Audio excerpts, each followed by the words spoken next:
Squid Game broke Netflix as the most watched series in streaming history. Beast Games broke Amazon as the most watched unscripted series ever. But these two juggernauts represent completely opposite philosophies about what makes great storytelling. One hooks you with mystery and dread, the other with spectacle and instant gratification. And that changes everything from how they structure their hooks, retention techniques, character arcs, and what they're really trying to say about human nature. Ultimately, which approach tells a better story? And more importantly, what storytelling strategies can you actually steal for your own content? All right, real quick, I'm Mike, this is my little bro Maddie, and we both left our jobs as doctors to do YouTube. And we grew our first channel to over 1.3 million subs. Now we run the channels for other brands, and we also teach creators in our YouTube production school. And one of the things that we talk about is storytelling. So we're gonna be breaking down the storytelling techniques that Squid Game and Beast Games use and see which one did it better. Before you guys go further in this video, if you don't want spoilers to season 3 of Squid Game, then I would definitely pause right now, maybe go check it out and then come back to this. But if you're okay with getting spoilers because you're not gonna watch it, you're in for a good one. You've been warned. Round 1, fight. So you remember how whenever MrBeast starts his videos, he will lay the rules of the game? The rules are simple. If at any point you cross the red line around your circle, you lose $500,000. Everyone put your right hand on the card. Whoever takes their hand off last gets the $300,000 card. He always starts with the rules and then he builds the stakes with those rules. But then he always gives a twist to it. There's this part in Beast Games where there's two teams trying to compete. There's a large cup down there and your rooms are filled with balls. Your goal is to hit these balls in that cup. If you make it in, your team will get a point. So once everyone has thrown their ball, the game is over and the team with the least points will be eliminated. And so it seems easy, but then he introduces a twist. And the twist is there is now a golden cup. I remember this. And if you throw it into the golden cup, then you only help yourself, but you don't help your team. Right. So you get to be greedy. So the point is you're putting yourself in their shoes, like you're asking, would you do that? And so it makes you want to watch, not just for seeing which team wins, but you want to watch like who specifically is going to betray their team. If you're losing? Oh, wait.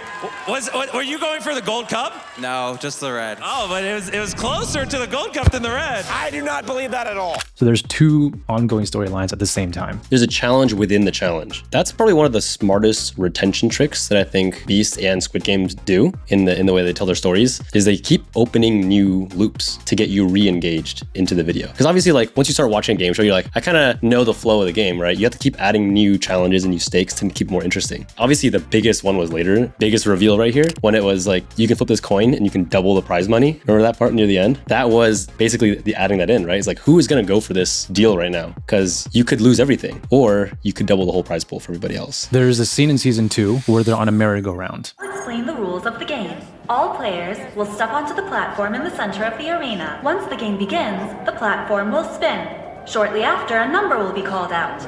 You must then form a group that matches this number, enter one of the surrounding rooms, and close the door within 30 seconds or be eliminated. They say a number, right? And you have to fill up a room with only a certain amount of people. Obviously, this game seems pretty easy. It's universally accessible to everybody. Everyone can understand this pretty quickly. But then there's a moment in the game where one of the characters realize that there is a twist. There are actually not infinite amount of doors. There's only so many doors, but too many people. And so that's when you got to start thinking about strategy. What number do you think we're gonna get next?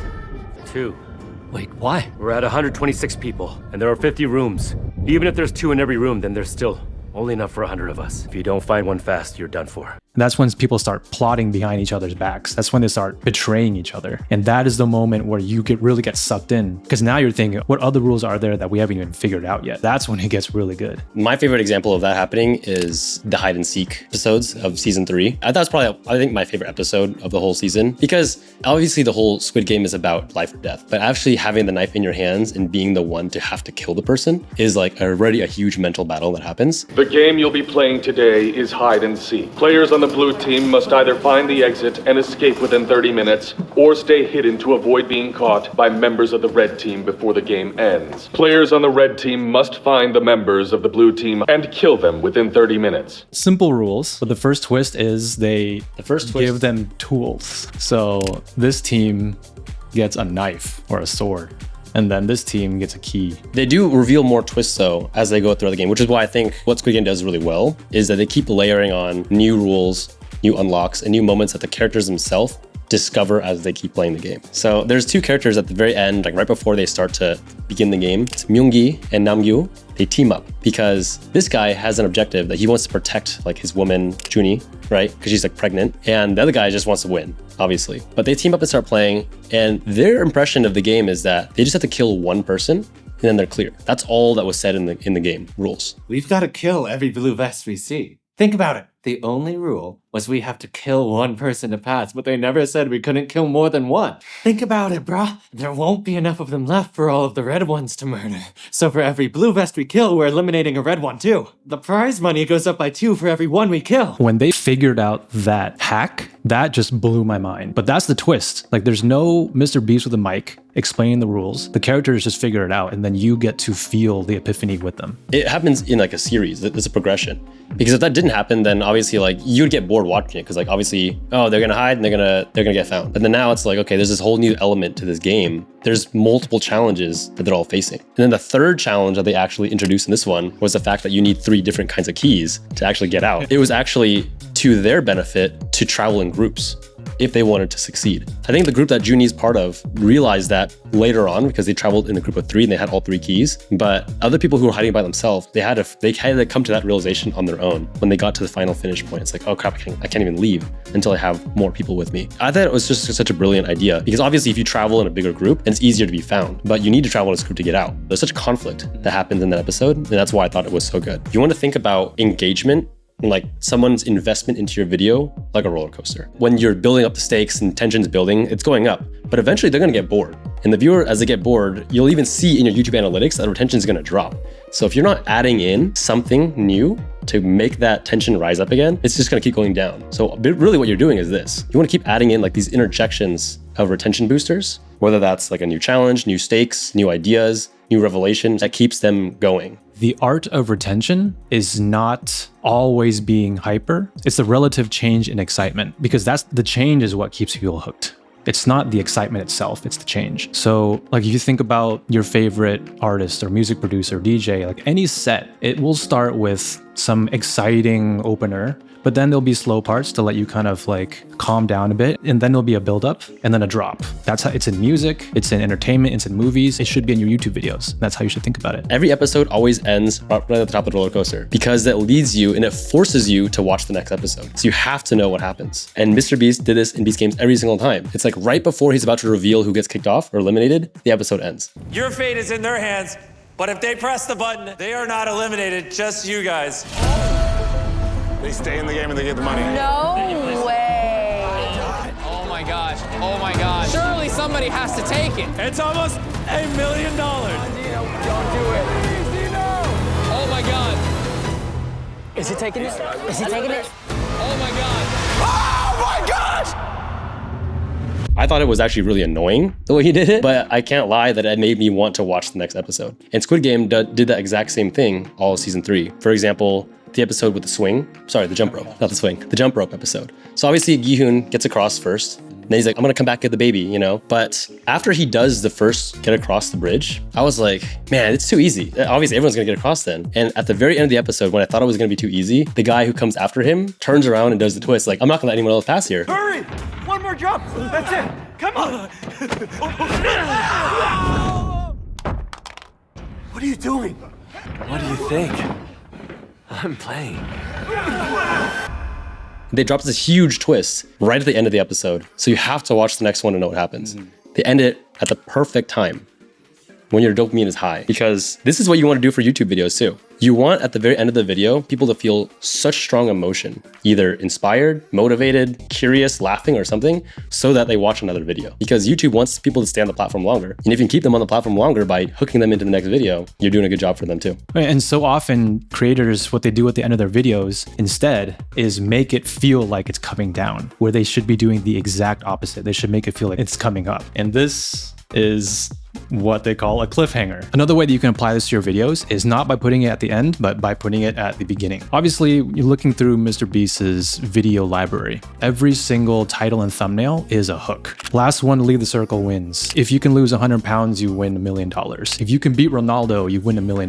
That is the hook. But once you click on the video and you get the rules, there's instantly another hook. So that's where you want to use it. You want to hook the person twice, like a double hook. So obviously, like, it's easy to write these hooks and loops into your script if you're actually scripting the whole video. But let's say you're doing just like a live action reaction video of some sort, or maybe you're like a challenge video or like a cooking video or something. Think about how you can introduce new stakes or new twists. For example, one of my favorite fixer formats is the Dave Ramsey show. He sits there, he takes calls, people call in, they tell him about their financial struggles, and he just starts building out their story. Hey, Dave Ramsey, I am, $1 million in debt. And he's like, okay, but like, what's next? And then these people will say, oh, but actually I have 5 kids. Just like challenge after challenge that Dave Ramsey just has to slowly reveal. And he's finding out real time. That is really high retention. How much was your car payment?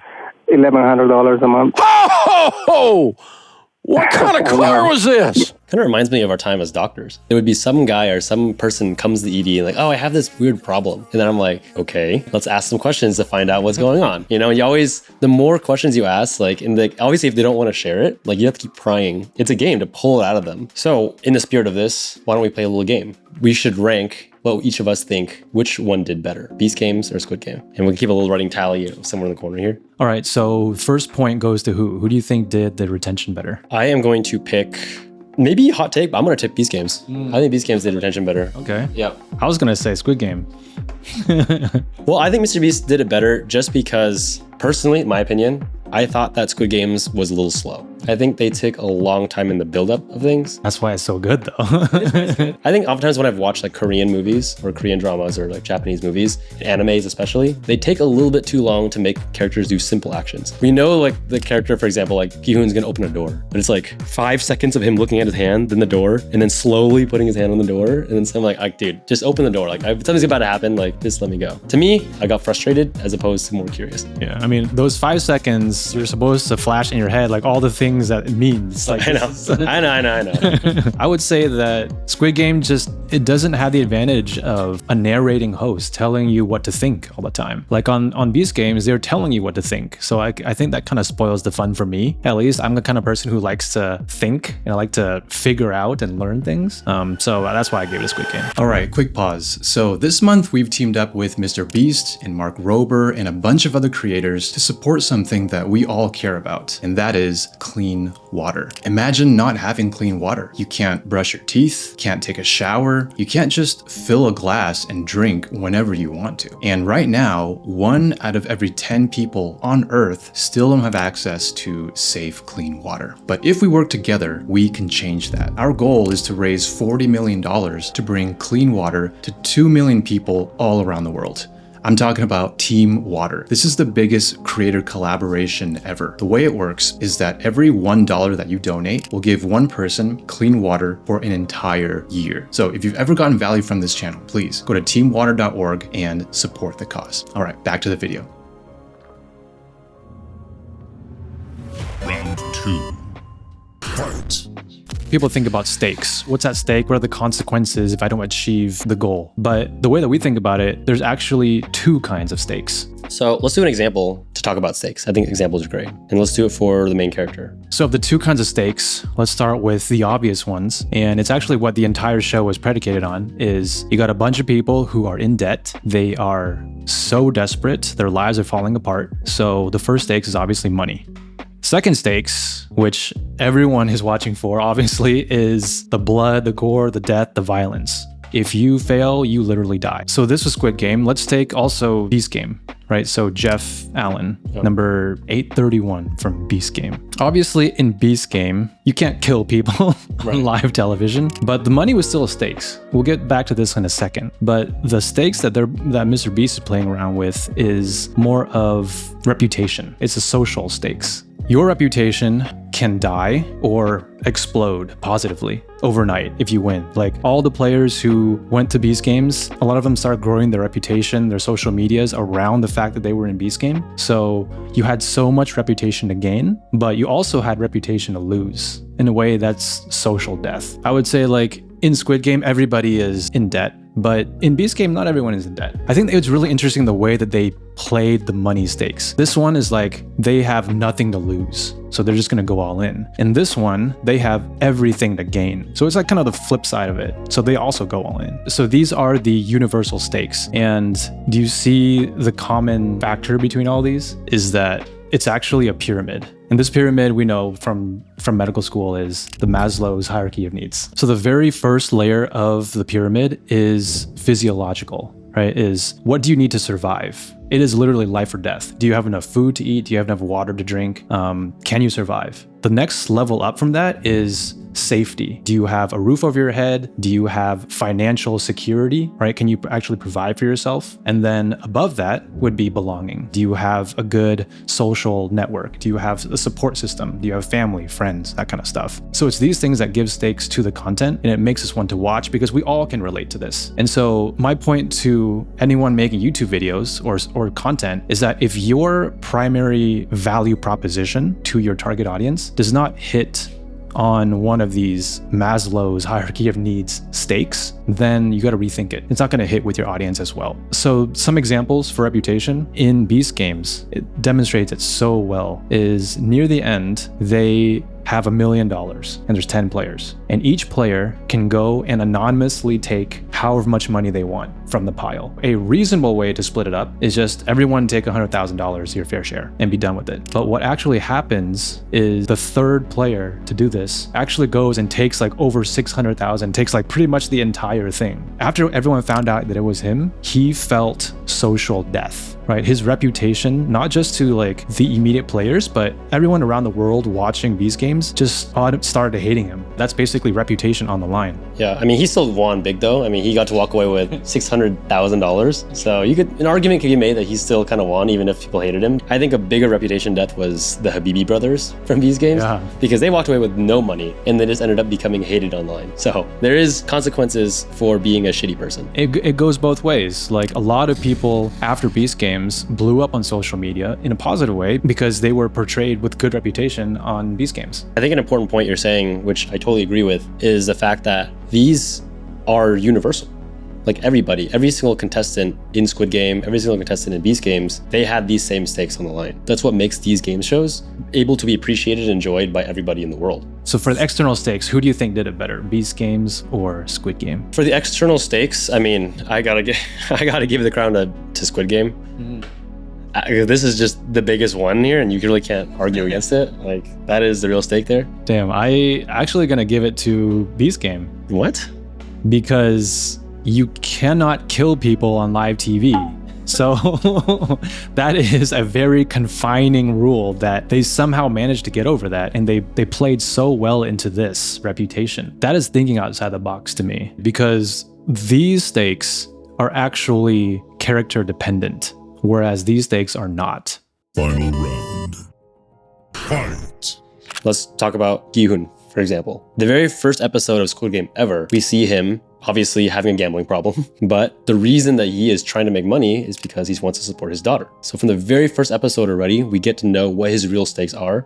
He has a kid, and I'm not a parent, so I wouldn't know. I mean, you have a daughter, but if you are a parent, then you can relate to him so much better already because of why you do everything you can for your child. Right. Yeah, it's really powerful. I mean, obviously, my daughter is the whole world to me, and at stake for him is that his family's going to break up, and she's going to move away, and her new stepdad is way richer than he is. But on top of that, he has this addiction to gambling that he just can't help himself. His mother's got really bad diabetes. She needs like an amputation or something. It's very costly. So there's a lot going on for this guy. You feel for him, obviously. It is specific to him. I mean, family is also perfect because if we look at the story of Jeff from Beast Games, the main driver of his motivation is for his son. Hi there, I'm Jeffrey Allen. I'm 44 from San Mateo, California. And this is my son, Lucas. Lucas, say hi. So what would I do with $1 million and why do I want to compete in the Beast Games? It's the same thing. Is Lucas. Lucas was born with an ultra rare brain disorder called creatine transporter deficiency. There's no cure. no therapy for what Lucas has. But with $1 million, with millions of dollars, we would fund clinical research. And we would help more kids with his condition get the resources they need. And that is specific to him. Not everyone on Beast Games has a family problem. Right. And not everyone in Squid Game had kids that they had to worry about too. Exactly. You wrote the two things like family and addiction, but depending on the character that we're talking about, those go so much deeper. Right? Like other characters maybe they didn't have kids, but they had like, the sister or something, or they had to go find their brother. One of them had a baby. About the baby. One was pregnant in the show. Like I imagine if any other parents in the world had kids with creatine transporter deficiency, they would be like, please, this guy is the guy. I want him to win. And this kind of stakes is harder to set up, but if you can do it right, it gives so much more depth to your characters. This is literally character development. But what a lot of content creators don't realize is that you can set stakes instantly. Like you don't need a 2-hour movie of build up in Act 1, Act 2 to build a character. You can literally set someone's context in their backstory with like a single sentence. So a good example of this is in the first episode of season 2, where there's these two thugs who you don't really care who they are because you don't really know anything about them. And they're chasing after that salesman, the guy who plays Dakchi in the subway, and then he slaps you if you lose. So he captures them and he plays Russian roulette with them. And they're supposed to do rock, paper, scissors, and whoever loses, he will shoot. So the way that they did this, if they didn't show the backstory of those two characters, we wouldn't really care. It's like, oh, it's just two random thugs. They're gonna get killed in the first episode and I don't care. I don't know anything about them. But what happened was, before they were captured, one of them said, "You think I'd screw you over? I officiated your wedding for Christ's sake." And so automatically, with just literally one sentence, you now know the entire backstory of these two people. Yeah, they're like best buddies. They're best friends. Exactly. You started thinking about like, who is your efficient, or who is your best man? And so now the stakes are real. Like, you know exactly who these two people are. When the game actually ended, one of them sacrificed himself for the other. But now we know it makes that moment much more powerful. And the point I'm trying to get to is you only need a few seconds to set up the internal stakes of a character. So in the world of YouTube, you have basically a 10-second hook to give people all the context they need, no more, no less. But if you don't give them the context, it's not going to do well. I think it's a really interesting point. Obviously, if you have more time to give context, you can give more, you can make it deeper, it can get more emotional, like creating a lot of context, which is super powerful. But they also often do full episodes where they do like a full backstory of this one character. And they always do it right before they kill them, Yeah. Because that's when it's going to matter the most. That's when it really matters to them. The important question here is, why should we care as the viewer? Why do we care that, like you said, those guys are going to die? Yeah, that last MrBeast video that we watched together, he basically was locked into a gym for like a year and he had to lose weight to win money. They basically built this entire character in a couple sentences. 1 year ago, I found out my dad passed away. Like I lost like X amount of pounds. I FaceTime my dad. He's congratulating me, telling me, "You look great, you look great, you look great," Or when you lose a parent, especially just losing someone close, like it's gonna take a toll on you. Went from almost 270 back to 324. I'm not letting him down. He's with me. He's watching. But later on in the video, like spoiler alert here, his trainer dies. The trainer dying was sad, yes, but since they talked about his dad prior to that, it made that even more powerful because it's a recurring theme for that character. Exactly. Like he lost his dad and now this new trainer was like a father figure to him and replaced that void that he had, and he lost him as well. So it hit hard double. So this quick way to share the story arc of a character, this is what Colin and Samir call flashback before a free throw. You shouldn't watch a free throw unless there's a flashback. Because just watching someone take a free throw, I don't care if they make it or not, right? But if you flash back, then you care. And when you build that up, all it takes is a flashback. You don't need like a whole like 20-minute segment to do that. And sharing the character arcs here is so important because there isn't just one character. There are dozens of main characters in both of these shows. And I don't know how they did it. This show had like 1,000 contestants and you get to know so many characters. And it's because they give each of them that slot of character development, that little bit of screen time for each character. So when you're thinking about applying some of this to your content, how do I weave in character development into tips? Basically, you want to tell your story. Why is that tip important to you? We did a lot of study content in our first channel. It would be so boring if we just said like, here, tip number 1 is do active recall. Tip number 2 is do spaced repetition. Like the stakes for us is that we were studying in medical school. We were trying to become doctors. Sometimes patients' lives were at stake. There's a reason why we're studying so hard. There's a reason why discovering this random study tip was so impactful to our lives. And when you can share your backstory, then people will not only remember that tip, but they will come back for more because they can relate to who you are. Yeah, I think that's just like so much more relevant now than ever because of AI. AI has basically created copy-paste characters on YouTube. You can go to ChatGPT to find 10 study tips. That's not why I would want to watch a video though. People want to connect with you. And the only thing that makes you different is your story. Well, if they don't know why you care, then why should they care? All right, so for internal stakes here, which one do you think did it better? Beast Game or Squid Games? Squid Game as well. It's a TV show.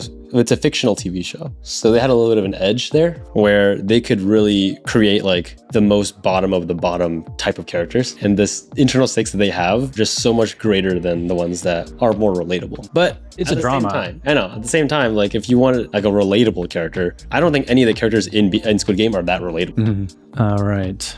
For me, this is the deciding point, huh? I will have to agree with you though. I think Squid Game definitely takes this one. We should dive into this point because I think this is the biggest missed opportunity for Beast Game. There were so many opportunities for MrBeast to dig into the life story of each of the characters, but done very poorly at times. One of the things that really stuck out to me was during the train scene or trolley scene, where he basically put like a Lamborghini on one track and then your best friend on another track, or it was something like that. And you had to choose between like the lesser of two evils. Like for most of it, I had no idea that these two were best friends. It didn't even show that at all. The only thing that they showed was a quick flashback saying, hey, we actually watched you guys throughout the entire games and we tracked who you hung out with the most. And this person we saw was your best friend. I wanted to see that throughout the whole show, not just like a random split second before. So you think they could have had more screen time in earlier episodes? For sure. Yeah, like, I mean, we talked about the flashback thing and all, but I think that was flashback done very poorly. And it was such a pivotal moment. Like, if it has that much to do with the decision of the game, then we definitely needed more character development. I think the episode was pretty late in the season too, where they had enough time to for sure, yeah, portray that if they wanted to. I think there was a lot of character development and a lot of the game being played between the challenges, at the meals, while people are hanging out. I think a lot of this game is social, so it doesn't show how people are building their friendships, their alliances. It would have been really neat to see some of the alliances, how they were formed, because there was more than were shown. Overall, like, I do think that Beast Game could have done that had they had a smaller contestant pool. Like, they started off with 1,000 people.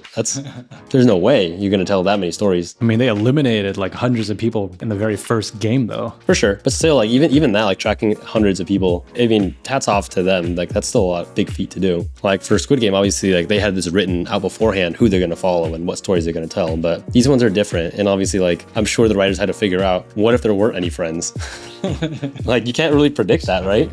Like, you can't really predict a real friendship or a fake friendship and how you're gonna portray it for TV. Like, I think they probably tried the best they could, but yeah, obviously it could have been executed better. Or they could have tried to find a different story to tell. I'm pretty sure no one on the show got to the point where they were like efficient at each other's weddings. Like, you're not gonna build that level of friendship during the games. So yeah, they had very little to work with. Like, having 1,000 people, MrBeast quickly eliminated like a third of everybody in the first game. So the rule of that first game was that your entire row of people would make it on to the next challenge if one person in that row sacrificed himself. I think that game was done way too early because you literally haven't gotten to know anybody. Whoever does sacrifice themselves will be just like, okay, whatever, I don't know who you are, so goodbye, right? Like, who cares? No one in the row cared about that person either. Like, you didn't have enough time for them to, you're not even a team. Yeah, there's no friends. Like, you just stepped out and then now you're gone. And you can find a lot of other examples like that in Beast Game, and so that's why we give the final point to Squid Game. Obviously, we're talking about Beast Games and we're talking about Squid Game. These are like the top 0.1% contents on the internet in the world right now. But that doesn't mean that there's not a lot that you can learn for your own channel as well. And that's why we like think about the principles behind why this works, right? How does retention work? How does storytelling work? How does picking the right format of games and how to do it well? And what really ties it all together for me is how important it is to tell the story of the main character. So if you're a content creator, then at heart you are a storyteller. And if you want to dive more into the psychology of storytelling and more case studies on how like the top 1% of YouTubers are using storytelling to blow up their brand, to blow up their business, then we actually made a video diving into exactly that right here.